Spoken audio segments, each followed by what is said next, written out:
Hey guys, welcome back to another episode of Control Alt Career. I'm your host, Jennifer Ong, and in this podcast, I interview people who have taken a leap of faith and pursued an alternative career path in Asia.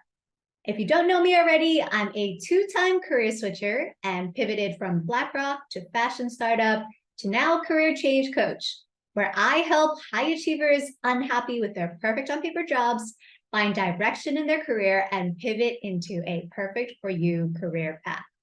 So if this sounds like you and you're looking for some help, send me a message. All right. In today's episode, I have the pleasure of speaking with Jeremy Au, a venture capitalist at Monks Hill Ventures.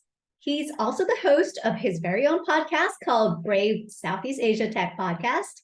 So I'll leave a link in the show notes for you guys to check it out as well, because I actually recently was on his podcast. So highly recommend you guys check out my episode on his podcast, where I share a ton of career tips and share a lot about my own personal journey in terms of my career.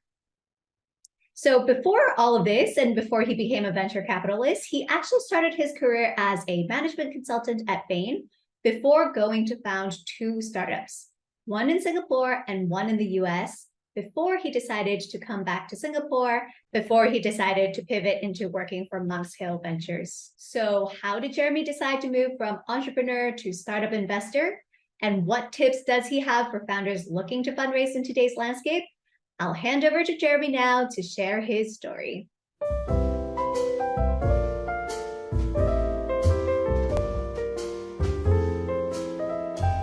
Hi, Jeremy. So lovely to have you on the podcast today. And just wanted to get started with you telling us a little bit more about yourself and your story.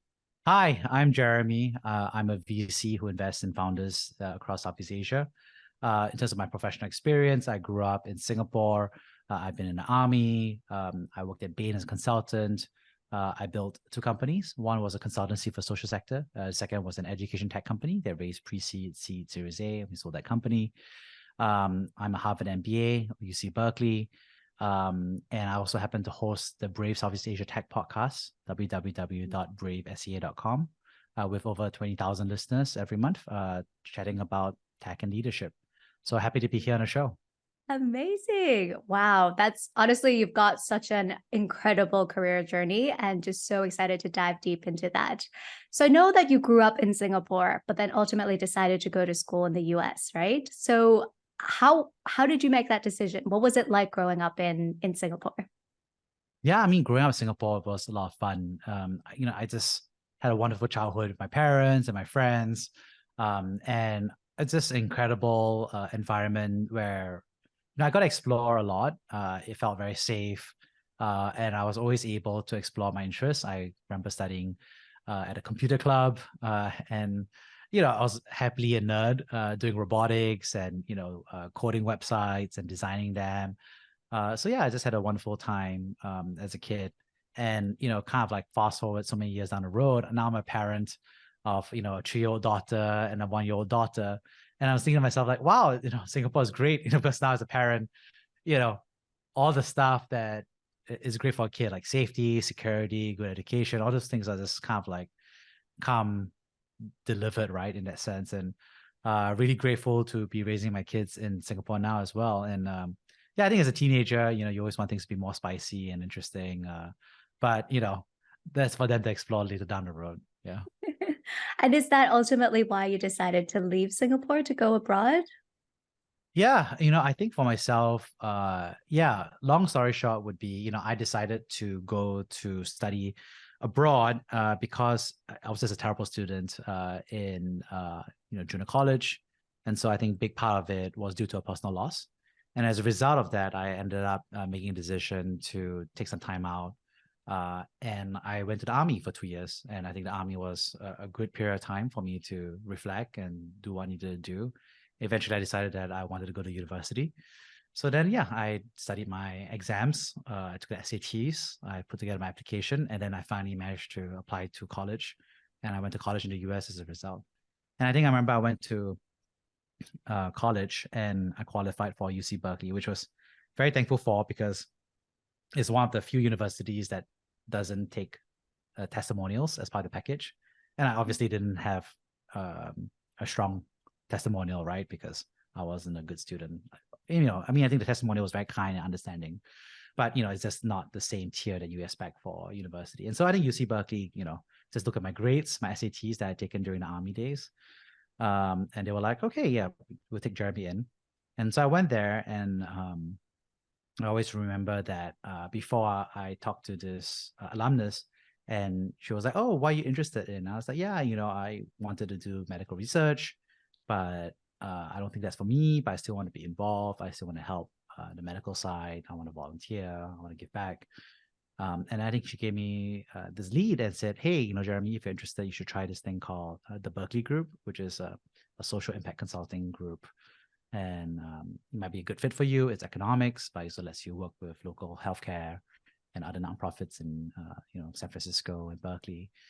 And so I was like, okay, I'll check it out. And I remember I went to university, and yeah, went there. I went for the interview. It was supposedly very rigorous, very, you know, selective. You know, they had to do a behavior interview, you do a consulting case interview, and as a freshman, I had no idea how to do all those things. But I was very, very lucky because, you know, I remember the case question was supposedly very, very difficult. You know, the question I asked was like, hey, how would you distribute, you know, 100,000 doses of vaccine across the city, right? And, you know, I had no idea how to do a case interview, but I was more than happy to talk about vaccines, right? Because of my prior interest. And so I was very, very lucky because I was able to knock that interview out of the park. I think a lot of folks really shared afterwards. They were like, "Oh wow, Jeremy, that was the best case interview I've ever seen. You were like a no-brainer." And then of course I remember the first project they made me do afterwards was like Vietnamese microfinance. And I had no idea how to do that because, you know, when you're working with a real nonprofit, it's a very different domain from vaccines. But, you know, I think from then on, I think that was a big inflection point for my life because I thought I saw the opportunity to be part of a club that was looking to help society and make things better, but also do that from a very structured, using the same problem-solving skills, but also be part of a culture of folks who are really passionate about the sector. And so I think that was an incredible community I got to hang out with that I really enjoyed. That's awesome. So, okay, so you got to UC Berkeley, you joined the UC Berkeley group where they were doing a lot of nonprofit work. This was like just like a group on campus, right? It wasn't like a paid internship or wasn't like No, a it paid was, job, yeah, it right? was a group, yeah. Okay, so you got your first taste of doing kind of consulting work in the social impact space and really enjoyed it. So when you graduated from school, were you thinking, okay, I'm going to go into that space. I'm going to do nonprofit or social impact type of work, consulting for those types of companies? Yeah, I think at that point of time, you know, I remember thinking to myself, like, I think choice number one in my head was actually working at Gates Foundation. So I wanted to work on vaccine strategy. So I felt like a good combination of consulting and, you know, kind of like my prior interest in vaccines and humanitarian work. So that was really interesting for me. But unfortunately, they didn't really accept undergraduates for that role. They obviously had lots of consultants from McKinsey, Bain, BCG. So for them, you know, that role was like pretty much filled. The second part that I was interested in was actually the Brisbane group, and that was like the social sector consulting group that I wanted to join at that point of time. But they didn't accept internationals at that point of time as well. So I thought it was interesting. And, you know, I decided to say, you know, talk to my mentors, and they said very much like, hey, you know, you should work at a corporate consulting role. That's going to give you good training. It's going to give you an optionality to do those two roles if you want to do them later down the road, which is like the Brisbane and Gates Foundation. So yeah, I sat down and I applied to you know, the consulting groups. I applied to Bain because I felt like it resonated in terms of values, in terms of approach. Yeah, and I was very pleasantly surprised to, you know, to the offer in terms of like the interview. You know, I had to go through all the different processes. And then yeah, eventually get an offer letter, and I was very, very, very happy to get that internship offer. And so you started your career off in the US, right, with Bain?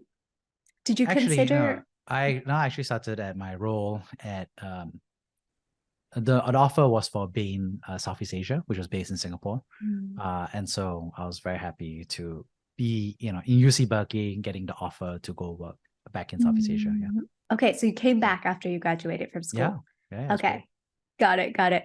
And so you worked there for a couple of years, right? Yeah. I worked there for a couple of years. It was intense, a lot of fun, a lot of mistakes that I made, but a lot of wins as well.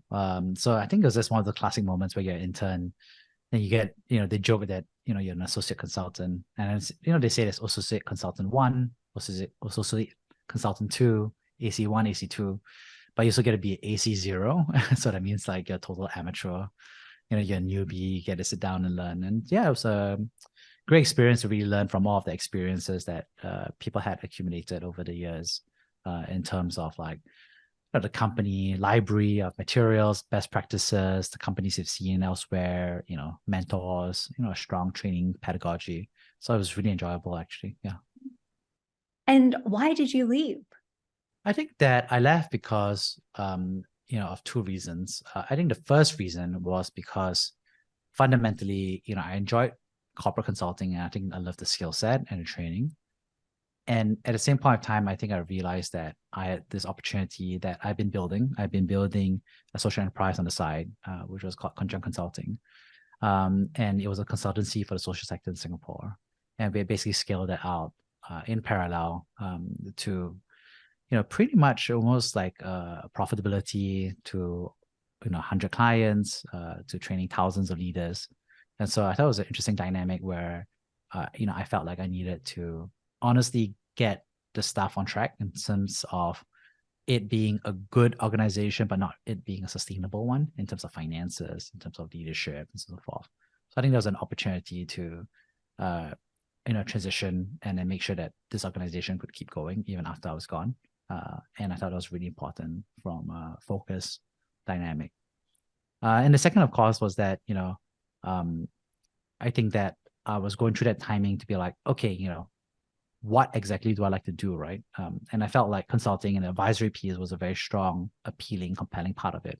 I felt like the industries that I wanted to focus on were not necessarily all of the deep focus I wanted to do. I wanted to build at that point of time. And so I thought it was a good opportunity to say, hey, I can build this organization and let's keep going. So that was what made me, kind of like leave Bain and move towards being full-time on Conjunct Consulting. So you basically started Conjunct Consulting while you were at Bain. And so how did the idea come about?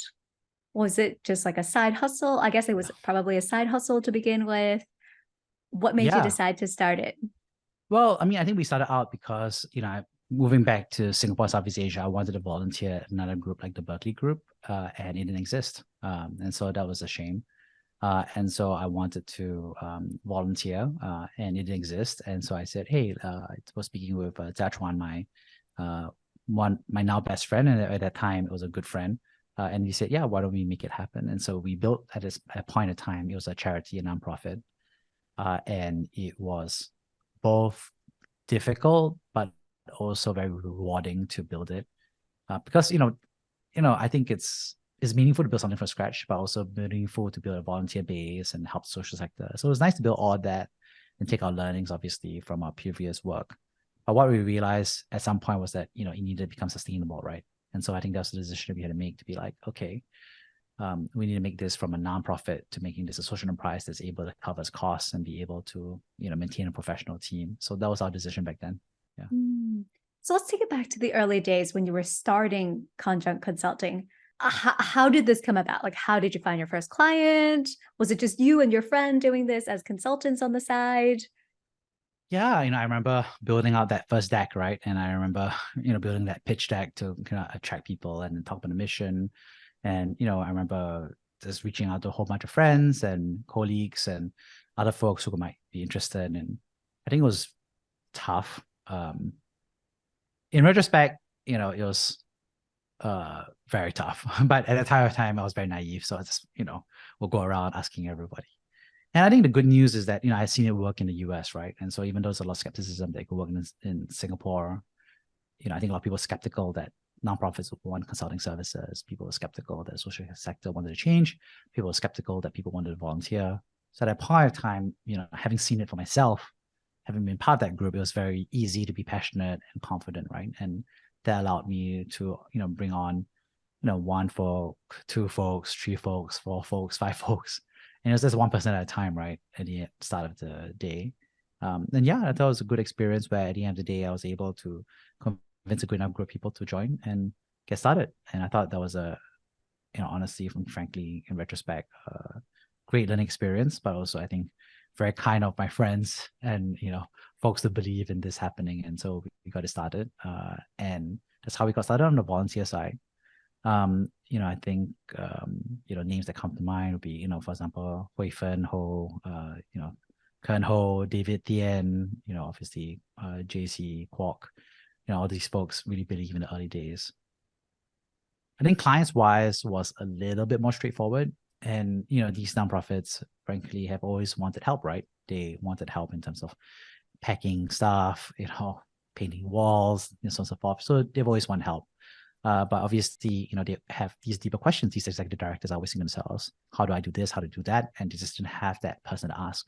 So I think it was more straightforward because you go sit down with them and say like, hey, what problems do you have, right? And then I think it's more like letting them have the trust that they could say like, hey, I don't understand how to retain my donors. I don't understand how to work on this aspect about the business. And then saying like, okay, we can put this together. There are consultants from, McKinsey, Bain, BCG. We can have volunteers from the universities. We can put it all together in a way that lets these projects be done. Nice. And did you charge them money to do this, or this was purely pro bono? Yeah, I think in the initial years it was pro bono because, I think, first of all, it was a dynamic where the market was getting educated. And so we needed to kind of like get that consistency and get that dynamic going on. But I think over time, we were able to transition to them being paid. Obviously, it was much cheaper than what the fair market value would have been if they were to do that. But, those fees were also what allowed, the lights to keep going and for us to focus on the quality needed for them to be happy to be spending that quantum with us as well. And did you run into any issues with Bain, being that this is kind of similar type of work that you were doing? No, not at all. I mean, Bain is focused on corporates, right? Multinational corporations charging millions of dollars. So from their They perspective, didn't really care. no, they were like, yeah, like it's great, you can volunteer this on the side. Then yeah, I was volunteering on the side for a good chunk of time. And I think obviously that was a dynamic that, everybody was aware. Yeah. Amazing. And so how long was this running for before you decided to really go in it full time? Yeah, I think it was about several years. And, I remember like, I was, mentioned in the Straits Times a few times for building this organization, Bain would happily kind of like reshare the clip because they'll say like, oh, look at this. One of our Bainese is, doing this in the community and so forth. So I thought it was a nice experience to be doing all of that. And I think the next stage after that was then to, say, at some point of time, I'll say like, hey, these are the warning signs, right? That this organization is doing well in terms of the impact, but not doing well in terms of sustainability, right? And so at some point, I made a decision to go and switch from Bain towards being full-time on an organization. Yeah. And what was that trigger point? Because I think that's one of the key things that a lot of people tend to struggle with is I have a side hustle, it's kind of going, but how do I know when is the right time for me to like fully go into this? If you don't know it's the right time, it's probably not the right time. So it was a gut feel for you. I mean, there's, I think, well, I'm assuming that, you're a professional. I'm assuming that you're competent. I assume that you're in full knowledge of the facts of both sides of the table, right? It's just that, I think when you know that you have to go, but you're fearful and so forth. But if you know you have to go, then you have to go and focus, right? If you don't know you have to go and you're fearful, then the truth is you don't have to go because yeah, I mean, like I think delinking, I think the logical part and the feeling part. And so I think there's that two-stage piece, right? Which is, does it logically need your focus or can you keep going, right? That's really that piece. And then the fear side is letting your body accept your conclusion, right? And that's a very different conversation. Yeah. So I think separating those two conversations as much as you can is really important. Any tips around that for the logic side of things and also how you overcame the emotional side of things? Because I'm sure it wasn't easy to go from like a very steady corporate paycheck to something that was a bit more fluid. Yeah, I think the first, of course, is that, the financials have to work out, right? Of course, at the time, I was single, I was young, right? So obviously my living expenses were like an order of magnitude smaller. But of course, you can't switch over unless there's a very strong focus on what the financial sustainability piece is, right? I think that's going to be the question that you have to make a decision about. And, of course, you can make a jump sometimes when, it's in sight. But, I think that's something I always tell people is like, you have to know what that quantum is and be focused on that. And then two, of course, is that, I think that you have to be fundamentally ready, right, for that transition. And what that means is, do you feel like you have the skills? Do you have the background? Do you have the team needed to get forward, right? So I think that's not easy to have that conversation with yourself because, I think you can be quite isolated building this. So it's really important to talk about this with your mentors and friends to say, does this make sense? What do you think about what I'm saying? Based on how I'm saying it, what do you think I am saying? Because I think a lot of folks actually kind of articulate the answer in the way they express the problem. And I think that's one of the biggest things I've realized over time is, just yesterday I was coaching a founder through his process, and the way he described the situation kind of like pointed at one very clear, outcome or answer that he was driving towards or grappling towards. But at the end of the day, I think sometimes the benefit of a friend is that you can help that person birth that answer and allow that answer to be spoken aloud. And then based on that, then the conversation can happen about whether it's the right move or not. I really like that. Okay, so you ultimately decided to leave. You went full into doing this for the doing content consulting, and really this was your first foray into entrepreneurship, right?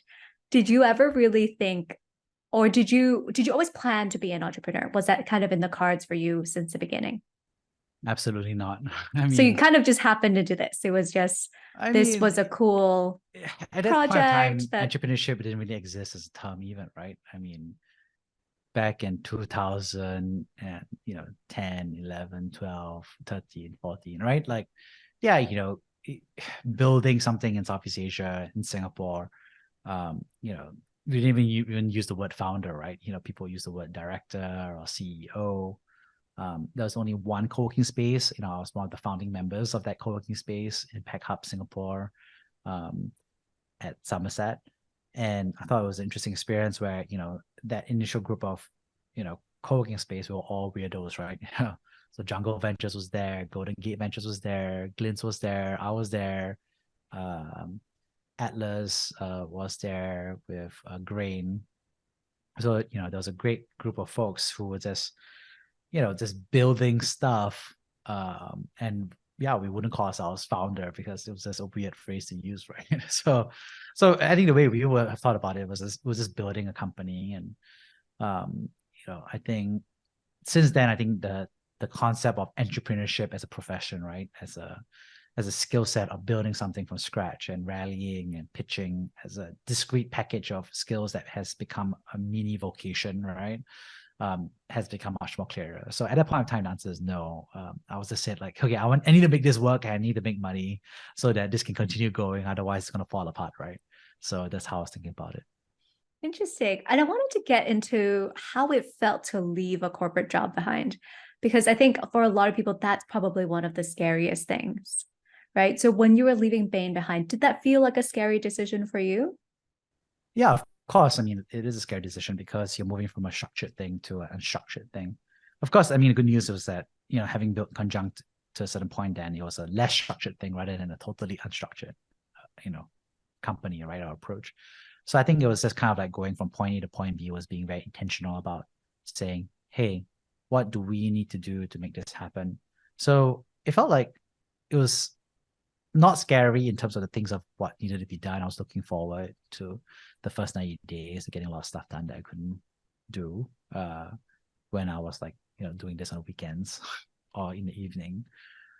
So I was looking forward to it. But yeah, I think it's scary because, I think a lot of people are like, yeah, why are you walking away from Bain, right? Which is a great company, and it is a great company.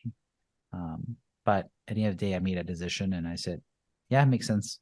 And I had some great mentors to help me think about it, both within Bain and outside Bain, who discussed that with me, and I made a decision. Yeah, so the answer is it scary? Yes.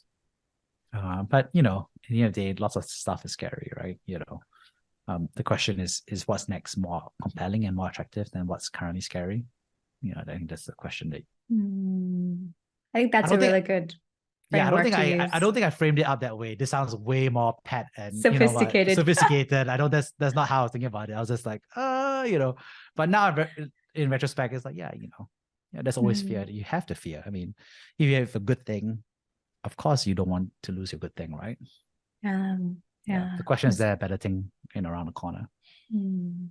I think that's a really helpful framework to think about, because I think oftentimes we get so held back by our fears that we think that, oh, someone else out there, like Jeremy, you're only able to do it because you don't experience fear. When it's not true. It's you experience fear, but you decide to push forward despite that fear. And Yeah. I think you were able to push forward because the argument for going was just so much stronger. And Yeah. you saw the potential there. Yeah, 100%. Yeah. Amazing. Okay. So you worked on content consulting full time for how long again? For a couple of years. Yeah. Okay. And I know you then decided to go to business school.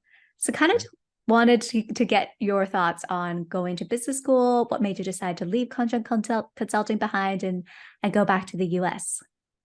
I think when I was in university, and when I was at Bain, I had the opportunity because I got to obviously see my seniors. And I think it's so important to be part of that community, because what I eventually saw was that I saw my seniors at both of these communities eventually go to business school, right, and do the MBA.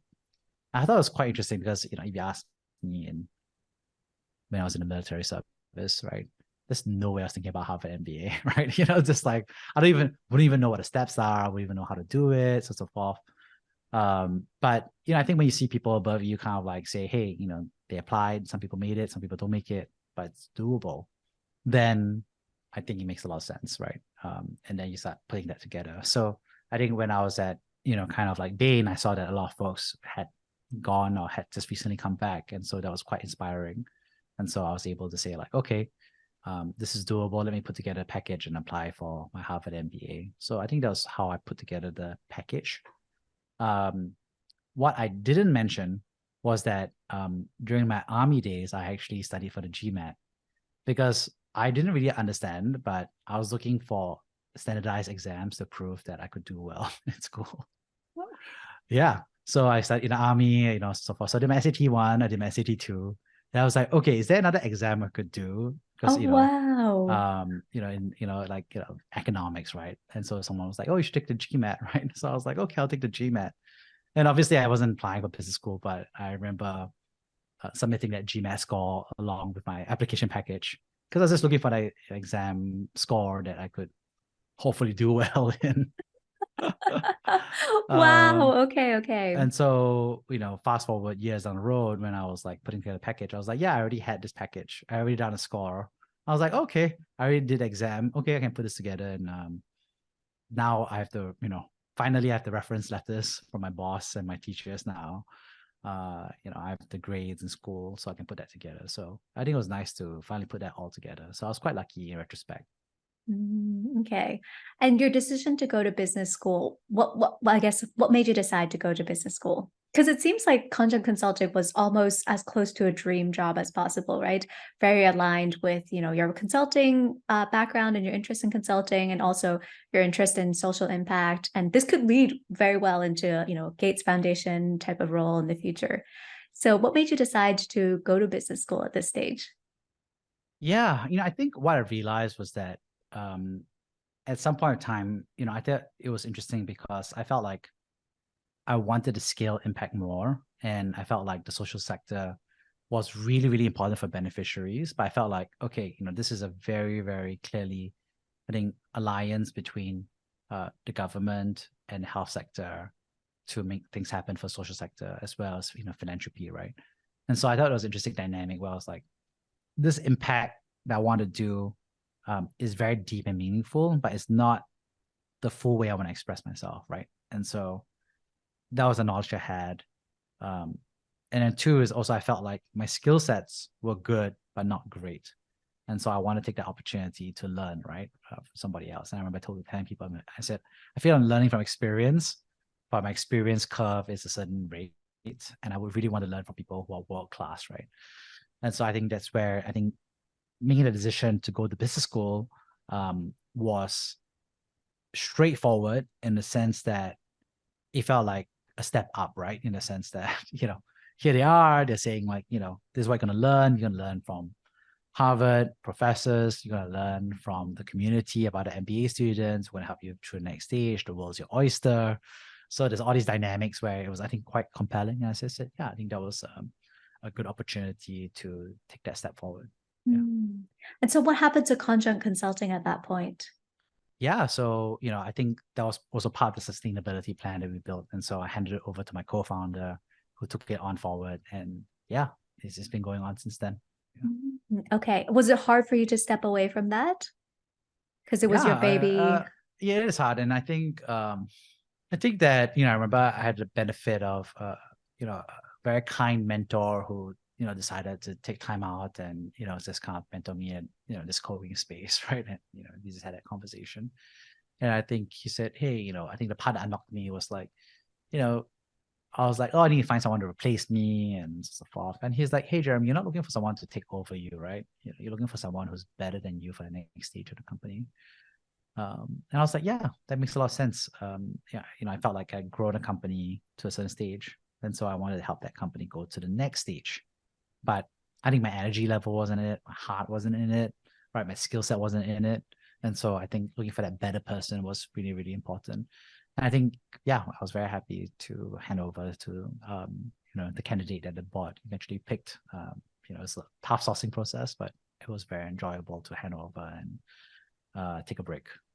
And I think that that's such a skill in and of itself, hiring the right people to hand things over to. How did you go about finding the right person? Whether it's your successor or whether it's building the team, how did you go about the hiring process? Yeah, I mean, I think there's two parts of it, right? I think the first part of it is you can never start too early. And that's really important is you have to build out the pipeline, you have to build out. I mean, selection is pretty easy in the sense that you're looking for someone who's the best out of the lot, right? But the lot, who's the lot, right? You really want that funnel to be as wide as possible. You want to be as deep as possible. And so I think training that ladder of talent is really, really key, especially if you're building this in the social sector, because, it's not an easy choice or career decision to make, right? And so I think that was a big decision of why I eventually also decided to leave Bain. Was like, I said, hey, I need to make this, and I need to build this talent ladder. I need to build this talent pipeline because I know that in several years I'm going to hit out, right? And so for whatever that was going to be, and at that point of time, I need to make sure that there's someone that I trust and that I like, right? And so I think that was a very deep conversation that I think a lot of folks don't really have. It's like, hey, they want to leave, but then I think leaving well requires you to find someone who's going to be a good person to take over from you. That's really fascinating that you knew early on that you ultimately, this wasn't the end goal for you. Yeah, I mean, because, no one is in a job for like 10 years in a row, right? At some point in time, you just need to be structured and dynamic and be thoughtful about the company you're trying to build. It's very interesting because I think that that's kind of at odds with what I usually think about entrepreneurship, which is people kind of commit their life or at least a good, 10 years or so of their life into the business. So I think that's really interesting that you kind of approach this with, removing yourself from the business. Like the business can continue, but it doesn't need to be you in that business for the next, decade, 2 decades, etc. I think it's about self-awareness, right? The truth is there are many founders, and myself included, who are very focused on the business and putting your life into it, right? But let's talk about businesses, right? Like how fast do they grow? Are they scaling very quickly? Are they scaling very slowly? But there's a set of requirements that they require the founder and executive team to scale just as fast, right? And so, we look at big multinational corporations and nobody's going to spend 10, 20, 30, 40 years, right? Sometimes people do, if they're the right fit for the company, but sometimes they're not the right fit. And so, yeah, they hand over and find someone else, right? And so I think being intentional about that succession planning is not an easy conversation to have with yourself. But, if you really care about the mission, you really care about organization, then you have to, I think, start from there. Yeah. Like acknowledging that you may not be the right person to take the company to the next level, and being okay with stepping back from that, removing your ego from the company. Yeah, exactly. Yeah. Amazing. Okay. So you applied to Harvard Business School. Did you apply to other business schools, or you were like, I'm set. This is the goal? Yeah, I mean, I applied to one and I got one. So I was like, okay, Amazing. well, I was like, oh, great, That's good enough. incredible. It's like, I don't need to do the rest of the other applications I mean, after that. yeah, Harvard's been pretty much the pinnacle of it. Yeah. And I think I already went to, UC Berkeley, and, UC Berkeley is a big rivalry with Stanford. And obviously, I mean, I didn't care about a football rivalry, the big game and everything. But I was like, I already had a good sense of California and the West Coast. And so I thought it'd be interesting to go to Boston and go to the East Coast and see what it was like. And I thought it was a nice diversity experience. Amazing. And at that point in time, you were thinking, I'm going to go into business school. And what was your goal after business school at that point? Like coming back to Singapore and working for a company or founding your own company? I was searching for what the right domain was going to be. And so I knew that I wanted to come back to Southeast Asia eventually. But I joined three clubs that I think pretty much describes the three hypotheses that I had about my career. So I joined the Social Entrepreneurship Club, where I was a summer fellow for them and a trainer. But I was also joining the Healthcare Club, and I joined the Technology Club. So those are the three clubs that I joined. Social Entrepreneurship Club was because, I'd done it. And so I was exploring, say, hey, is that something I want to continue doing? And in what aspects do I want to do that? The second was in terms of the Healthcare Club, because I felt like that was a good, continuation of the healthcare work I had done in the social sector. But also I felt like potentially it was a good combination of passion and purpose, to be able to bring my skills to bear for a healthcare system. And then the third club I joined was the Technology Club because, I've always been a nerd, so, I thought it was a great opportunity to obviously look at it from the technology side, look at coding. I remember doing like CS50 for MBAs as a course at Harvard. I also remember, visiting lots of startups, right? I visited Omada Health and Casper, right? ZocDoc. I visited a whole bunch of companies and got to hear about how they're building the future. So it was a really fascinating experience. And that's how I eventually ended up saying like, okay, I think let's explore what these different aspects of what the job is, but also let me kind of explore what skills I want to build. Got it. Okay. So there was like three main areas that you were exploring going into business school, but it wasn't like you went in with like this like idea of like, I'm going to build my own company at the end of this. It was like, yeah, I'd be open to working for another company out there. And let's explore which sector really makes sense for me. And so I know that after you graduated, you founded your second company. So at that point in time, were you already working on this while you were in business school? Did you like have that idea and was already building this while you were there, or were you also applying to jobs at the same time? Yeah, we started out in the first year really kind of exploring mental health. I think that was something that I was very much interested in. And we basically end up looking at, which populations had the most incidents of like, depression. We kind of narrowed down like a couple of key targets, right? One was college freshmen, right? And sophomores who are transitioning to a new college. That's a big stress point. The second was kind of first responders going through PTSD and so forth.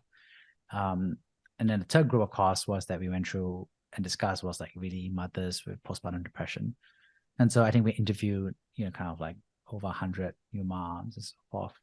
And basically what we came up with was that the interviews with them and the social workers and the doctors was that I think most of them were actually very frustrated with the lack of quality childcare options in the US. So as a result, we kind of said, okay, like here we are, okay. And I remember there was this doctor who was like very much like, oh, okay, it's understandable that they're frustrated and depressed about the lack of childcare. They can't go back to work and so forth. This is a good time to let them, learn meditation and do peer support groups. And I remember thinking to myself, like, well, that's a perfect medical answer, but it really doesn't solve the problem at all, right? And so I think that's where I kind of said to the team and said, hey, let's pivot, let's explore this and say, how do we solve, the childcare problem specifically? And I think that's how we got started. I'm interrupting my very own episode to let you guys know about my career coaching program that's designed to help you go from lost and frustrated with your corporate job to living and crushing it in your dream career. So if you're feeling unfulfilled, despite having that perfect, prestigious, high-paying job. Or if you're someone who's great at chasing and acing other people's dreams, but have no idea what your own dreams and goals are, well, today you're in luck. I'm sharing my 3-step framework to help you find your passion and get career clarity. If that sounds like something you would want, check out today's show notes to download the free guide now. All right, back to the episode. So you started building Cozykin, which Yeah. is the name of the company that you came up with, which was basically to find nannies to help solve these mothers' problems, right? Yeah. Um, and you were building this in the US at that point in time. Yeah. But I Boston, know New York. that eventually you did eventually come back to Singapore, ended up in the VC space and have been in the VC space for a good amount of time now in Singapore. What made you decide to move on from your second startup? Yeah. So I think, it was a tremendous experience, and I thought it was a great culture that we built. We were very, very, very obsessed about, quality childcare, work. And there's all kinds of crazy stories about what we had to do in order to kind of like get the standards up and kind of like redeploy great childcare for moms who really needed it, because there's such a shocking deficit, honestly, of quality childcare in the US. And I'm very proud about the team and our purpose and our mission to really kind of like try to solve that. I think at some point we just realized that, hey, we can't solve this federal issue at all because it's such a huge problem, right? And so I think we were solving the problem for a good chunk of folks in our cities, but it's just a slog, right? And so we had that conversation to say, hey, what do we need to do to kind of like make this better, scale this impact? And so I think we had a fortunate opportunity where High Ground Education, right, which was a global education chain, basically had reached out to us and said, hey, we're interested in exploring a partnership on acquisition. And so we were very much able to eventually sell the company to them and then bring our, nanny sharing approach, pedagogy, and then kind of like distribute that, right? And I thought it was quite nice to be able to be working as part of a larger mothership, because we're able to, I think, expand some of these practices that we had, but we also got to legalize this what you call nanny sharing, but eventually became very popular during the pandemic, right? It was called childcare pods, group childcare, but we got that legalized in California, in Texas, and so it was just kind of nice to be able to kind of like broaden the regulation piece and actually create a whole new category of micro daycares in the neighborhood. So I think it felt like a little bit like we kind of accomplish, I think, a segment of the vision that we had. And at the same point of time, I think in parallel, so the pandemic had hit. And so I think there was this big scramble, obviously, to help with childcare, the situation across America because of essential workers, because of families in distress, and so forth. So I think in parallel, I was working on that crisis. And then, I finished up my 1 year as a general manager with them. And at that point of time, I was very much having a conversation, then go on to be like, okay, what's next? And I think my heart was always to go back home to Southeast Asia. And so I was very, very happy to be back in Singapore with my wife. And yeah, just kind of like, I don't know, resume my life, kind of like hang out with my friends again and say, hey, I'm back, over Zoom because it's a pandemic. But it was nice to be back in Singapore. Yeah. Amazing. Yeah. And I know that you moved into the VC space, which is quite a new industry and quite a different industry from your existing background. What made you decide to go into the VC space as opposed to, founding another company, for example? The reason why I joined VC is very different from why I like venture capital as an industry today. First of all, I joined venture capital because I had a great opportunity. I had heard and got an interested inquiry from Peng Tiong, kind of like the founding partner among Silver Ventures. And he reached out and we had a conversation, and then we basically said, does this make sense? Does it not make sense? But what I had heard was that he was an incredible mentor for many folks in the founder community. So like I said, years ago, right, I was a social entrepreneur. But in effect, I didn't know it, but I was part of the founder community, right? So, we would go on, our batch would go on to build all these companies, so on and so forth. And I thought it was just really interesting to hear how many good stories there were about him in the community. And so I was like, okay, I want to, I guess, work for him, right? And learn from him. So I thought it was a good opportunity to uh, learn from someone. That's one. But also, I think also I was a founder, right? I had to work with VCs, I fundraise from VCs, and said, this might be a good opportunity to see both sides of the table, so I can understand what fundraising is like from the other side of the table, but also understand some of the incentives and structures that they are thinking about. So I thought it was a learning exploration at early stage. I mean, now looking back, I think venture capital is a very good interweaving of many threads in my past life. I've always enjoyed, as you can tell, right? I have always enjoyed about thinking about the future, right? And helping society. That is a big one. The second one is very much about logical problem solving, right? Thirdly, I've been comfortable both building and advising, and venture capital is a function of both. And I've always read science fiction and technology. And so finally, I think there was this nice piece where I was like, okay, what does it mean to be stewards of capital, to deploy that in founders building the future, right? And I thought it was a beautiful way to have all these themes come together.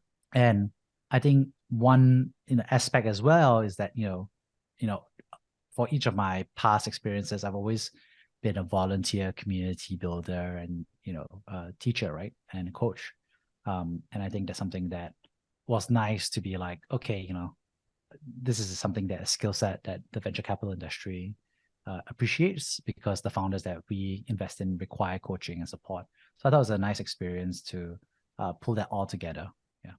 And so for people who are trying to break into the VC space, what are you looking for? Venture capital is about investing in the future, but within a target mandate of building $1 billion company within 10 years, right? And so $1 billion company is $100 million of revenues with a 10x technology multiple in the public markets. So as a result, I think what you're asking for an incredible team to work with an incredible sense of mission and purpose, with an incredible team to build an incredible business model with the right incredible engineering and technology support.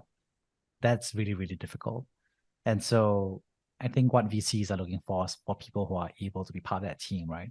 So I think a big aspect that they're always looking for example, will be investors who are able to spot this talent, be able to highlight them, and then to be able to invest in them. So I think there's a financial side that's there. They're also always looking for people who can add value, coach them, create that value, help these founders either avoid mistakes or to help them make better decisions. And so they're always looking for that. And that could come across in different terms like portfolio success or corporate development and so forth. And of course, what you see is that at a senior level of venture capital, the partners tend to do both, right? They're able to both invest, but also provide a lot of value at the board level. And I think this intensive advisory process, I think is underappreciated and underweighted by the market, because, generally we normally look at advice as something that's very like free, very light, very non-material in terms of impact. But I think what we can see is, there are so many instances today, for example, in the fraud or accounting scandals that we see today in startups, founders think they can get away with it in those cases. So those are bad apples. But also they think that, it's a good way to create value, right? That they're going to, and, you can imagine like if someone has sat down with them and said, hey, look, there's no way that this fraud, for example, can even be non-discovered, right? In 10 years, right? You got to go public one day. So in other words, it's just like, I always tell people, it's like fraud is so dumb because it's not only the fact that it's morally wrong to do it, but you can't even get away with it. There's no way you're going to get away with it because you have to go public in 10 years. So all the numbers will come out. So why even bothering to misrepresent your numbers, right? So I think there's a negative side of it, to demonstrate of like when there isn't that intensive coaching or specific founders to say like, hey, it doesn't even make economical sense to do this because you're just going to get caught and you're just going to lose your career or even go to jail. But I think the positive version of that is I think there are lots of great founders who are young, right? And I was a young founder twice, right? I was a young founder in my mid-20s, a young founder in my early 30s. And I think when you have that set of experiences, you're able to sit down with them and say, hey, this is what you know that you don't know. And so let's talk about accounting. Let's talk about how to hire people. Let's talk about how to fire people. And let's also talk about things that you don't know, which is how we're going to fundraise the next bound. What are the key metrics we need to tackle? And so providing that coaching and advisory piece, because you understand the business, you understand the founder, and you have a co-ownership stake in that founder, is what's needed for there to be a really, really, really fruitful coaching relationship to happen. And I think that's where I think a lot of the magic happens, is when you have a great founder partnered with great capital. I think magical things can happen at that point of time. So really a really good mix of your consulting background and the numbers-driven training you got there with your operations background, starting 2 companies and being able to mentor and grow startups. That really helped you get into the VC space. Yeah. So I know that the VC landscape, well, I guess the overall economic landscape has really changed now with the Fed tightening and everything. Do you feel like that has really changed the way that you guys invest in startups as well? Or in the early stages, it really doesn't matter because your horizon is pretty long? The answer is that it matters and it doesn't matter. The reason why it matters is that because when you're building the future, the question is, why do people want the future to be built? And the truth is, venture capital is saying this blend of technology and business means that one day there's going to be a company in 10 years that's going to be making money, right? And money is a function of the value that company is creating. So, for example, Google makes money because back once upon a time, you had to go to a library to figure out how to tie a tie, right? And I remember when Google came about, it was like a light bulb moment, right? Because before that, you had like Alta Vista, you had Ask Jeeves, you had Yahoo Search, but it wasn't great, right? And so now you could type in something like, what's the temperature on average in, Estonia, right? And then, Google will spit out that answer for you, right? And so, I think Google is a $1 billion company because the value of that information, they're able to have a percentage of that value, right? But that being said, in order to underwrite that knowledge, is that between now and the next 10 years, there's going to be a certain amount of funding we have to invest in. And in 10 years' time, only then will revenues be happening between years 10 to year 100. That means that when it's on the public markets at that point of time, what is the value of that cash at that point of time? So when you get 0 interest rates, basically what that meant was that $1 in 10 years is worth the same as $1 today, effectively.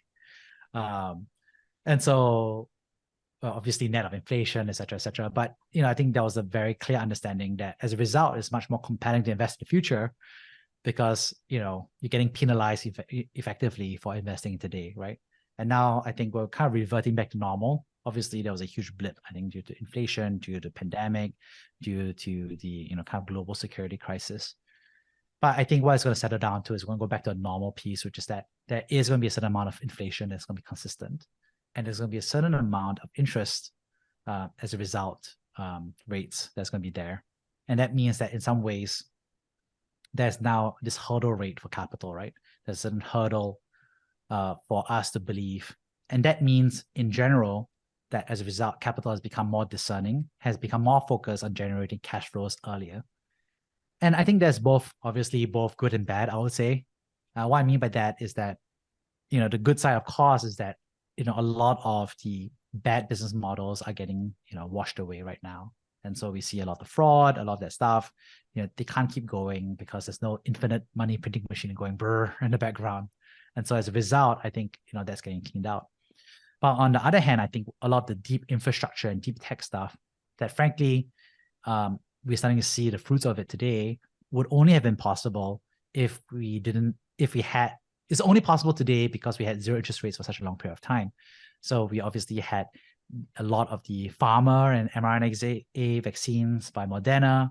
We had OpenAI that raised hundreds of millions and eventually billions of dollars of capital. We have nuclear fusion, which also has raised billions of dollars of capital. Those companies, those verticals, honestly, would have had a much more difficult time getting investment if it wasn't for this interesting time period where we basically said, hey, $1 in the future is worth the same as $1 today, right? And so, all science fiction dreams are game, right? So I think now we're going back to that more intentional, deliberate approach. So I think it's going to be much more about the commercialization and the production and deployment of these technologies that have been built out over the past 10 years. So would you say profitability is something that you guys would want to see sooner in a company's journey with the change in macro conditions? I think what it fundamentally was that good VCs would always have focus and said, we do see the ability for this company to make a lot of profit in 10 years. And between now and then, we are comfortable with the unique economics of the business being profitable on a marginal product basis. And what it meant was that we are underwriting the fixed cost of the business to scale to the next level, but at a fundamental level, on a consumer transactional level, it's a sound business. I think what happened was that, when there was zero interest rates and there's a lot of money, then basically I think we got untethered from the unit economics, the marginal transactional side of it. And so there's a lot of conversation saying like, okay, a good example of this would be Clubhouse, right? And I had a wonderful time at Clubhouse for those who remember. But basically they said like, hey, we want to be a consumer social app and we want everybody to be using it. And I think they achieved that goal because they were viral during a time when everybody was stuck at home and nobody was allowed to talk to each other in person. And so we all had to use Clubhouse. But what they couldn't figure out, and I think it's also a part of it was they couldn't figure out how to monetize it as well, right? And so I think the VCs were happy to underwrite because they saw that rapid growth, which was I think totally fair to underwrite that dream. But I think everybody knew that it was potentially kind of funding a potential bridge to nowhere, right? In the sense that there wasn't a sound economic model for how people would be charged for this business model. So I think it was an interesting dynamic where I think folks are still figuring out how to monetize consumer audio, right? It's not solved yet. Obviously, podcasts is one approach. Netflix and Spotify, etc. Everyone's doing that as well. But I think Clubhouse is a great example of a company that got funding and it was an incredible experience. But at the same point in time, wasn't able to figure out how to monetize in a sustainable way. And I think in today's climate, I think that's something that the VCs would have sat down with them and said, hey, we need to focus on this aspect first, or at least in parallel with the user growth. Got it. So what I really wanted to ask you is, if I was a founder today and I was looking to fundraise, what are some tips you would give? Yeah, I think the biggest tip I'll give is just build a great business. And, that's really all of it because I think if you build a great business, every VC would fund you, right? How do you define a great business? Ooh, great question. So if you want to raise capital from a VC, I think you have to build a company and a business model that is VC backable. In other words, is on track to build $100 million of revenue with a 10x, software multiple within 10 years. And what that means is effectively you need to double in size every year for 10 years straight in terms of revenue. And that's how you get to $100 million. So you need to be a fast growth company. You need to have a product that everybody loves, that people are raving about and really enjoy. And you need to be building this in a way that's defensible with a great team. I think that, for example, like, building a laundry business, right? Where you're installing a laundromat at every block, right? That's probably not a VC backable business because, to scale that requires a lot of capital intensity, but also doesn't really scale very well. And the profitability margins don't really improve. So that's something that be a better fit for private equity capital, maybe a better fit for friends and family or working capital. But, for venture capital, it's like, yeah, how do you deploy that in a very fast, efficient manner? And in the early stages, how do you tell that about a company? How are you able, are you really able to tell a great company in such an early stage? Are there markers that you're looking for? I mean, I think the simple fact is either you're solving a problem that people care about or you're not, right? And the truth is there are way more folks who are solving a problem that's not really worth solving.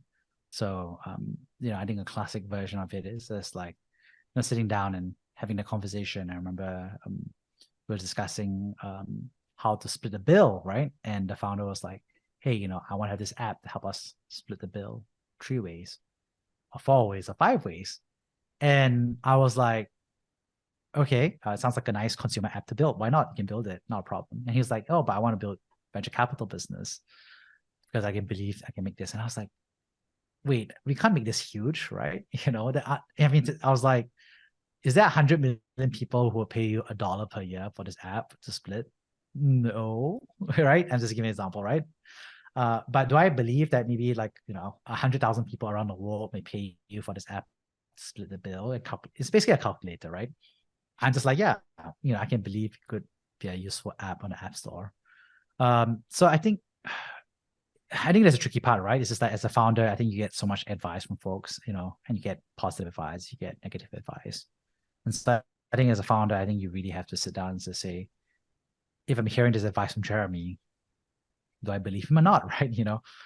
Does he have a track record to say what he needs to say? Does he understand my business enough to have a very good judgment on my business? And then, yeah, Jeremy says it's not a good idea. Just take it as one data point and then go talk to your customers, go talk to other folks. So I'm not saying that I'm right. I'm often wrong. So I think the biggest thing is, I think the threshold from my perspective of what the proof is your customers have to love your solution. And I think without that, you just really can't go anywhere. And I know you personally yourself do a lot of angel investing as well. How do you decide what to deploy your own personal capital for? Pretty much the same criteria. I think that's one.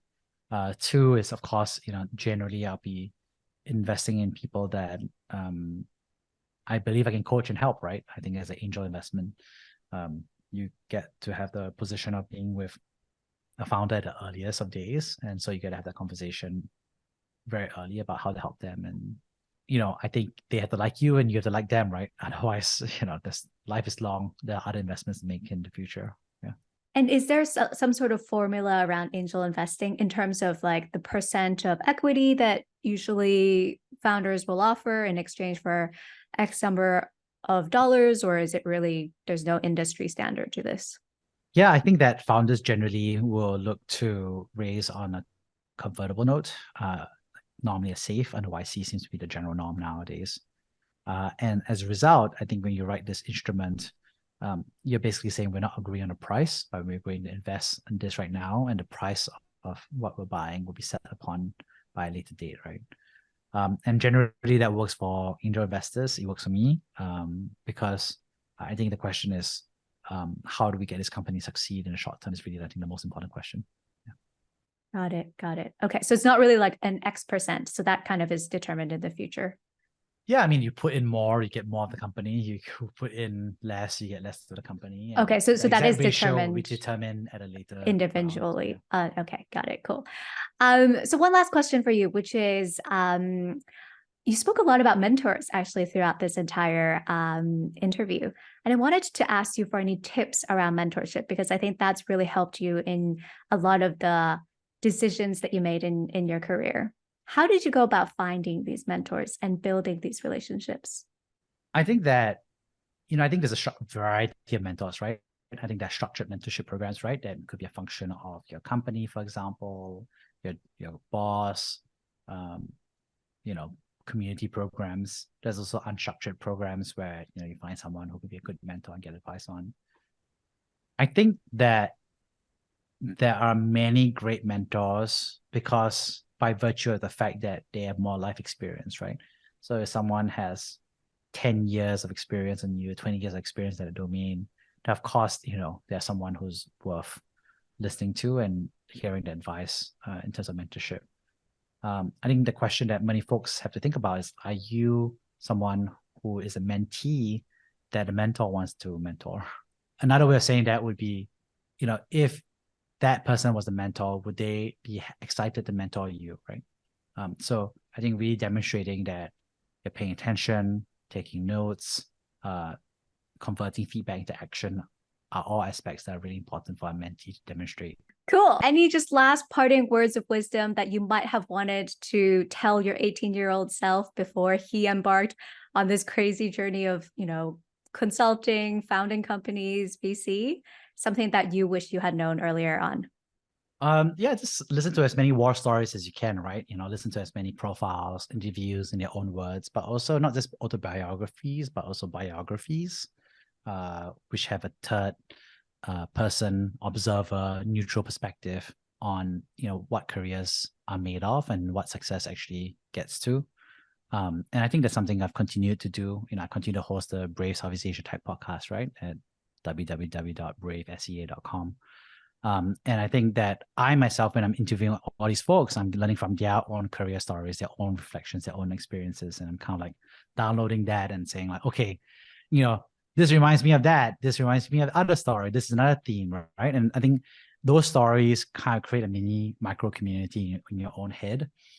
And, I think that, when I was younger, I had to read these biographies as the only way to hear these stories, right? But now I think, the next generation is like kind of really privileged and lucky to have podcasts, as a medium and audiobooks to hear all these stories in their own voices, because now then you kind of get to hear, what the trade-offs are, what the dilemmas are.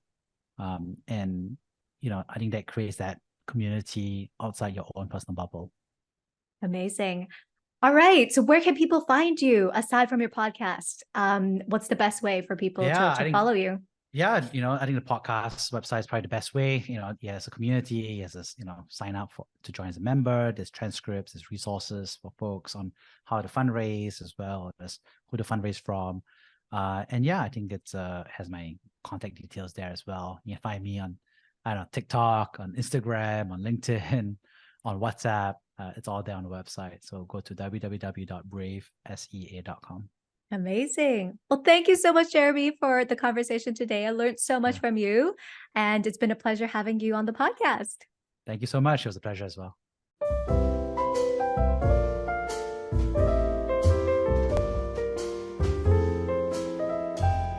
And there you have it, my conversation with Jeremy. Here's a couple key takeaways that I got from this conversation. 1, before quitting your corporate job to jump into entrepreneurship, Jeremy recommends test driving your career and trying out your business as a side hustle first. Jeremy founded his very first business in impact consulting while he was still working as a consultant at Bain, and managed to build it to the point of profitability, which gave him the confidence to leave and take that leap of faith into entrepreneurship full time. 2, leaving a corporate job is very scary because we lose a lot of that structure and financial certainty that we're accustomed to. So one question that can really help you guys figure out if it's really worth taking that leap of faith is to ask yourself if what's ahead is more compelling and attractive to you than what you have today. And I'm going to add on my own spin on this. For me, the big question I always ask myself when I am in a point where I'm not sure which decision I should be making is to ask myself, would I regret option A more, or would I regret option B more? So for example, would I regret staying at my corporate job more, or would I regret pursuing entrepreneurship more? Number 3, the most critical component in an entrepreneur that Jeremy looks for is self-awareness. Jeremy believes that you need to be open to having those hard conversations with yourself and not let ego get in the way. And maybe sometimes the best path forward for the company is actually to hand your business off to someone else to take over. Number 4, on fundraising, Jeremy said, focus on building a great business. This includes being a fast-growing company, having a product that everybody loves, and building a defensible business with a great team. And lastly, when looking for a mentor, think about it from their perspective. Would they be excited to mentor you? Having the proper attitude when approaching this mentor-mentee relationship is key. This includes paying attention, taking down notes, and converting advice into action. And that's it for this week. Thanks for tuning in to another episode of Control Alt Career. Check back in a couple weeks for my conversation with Benjamin Wong, the founder of Kenobi. Kenobi is an education tech startup focused on helping university students find jobs. And Ben actually has a fascinating career story. He actually turned down working in private equity to build this startup after graduation. It's a really fascinating story, so make sure you're subscribed so you don't miss it. And if you like this episode, I'd so appreciate it if you could leave me a rating or a review wherever you get your podcasts, and share this episode with a friend who maybe isn't so happy with their corporate job and need a little extra inspiration. As always, thanks so much for tuning in, and I'll see you guys back here in a couple weeks.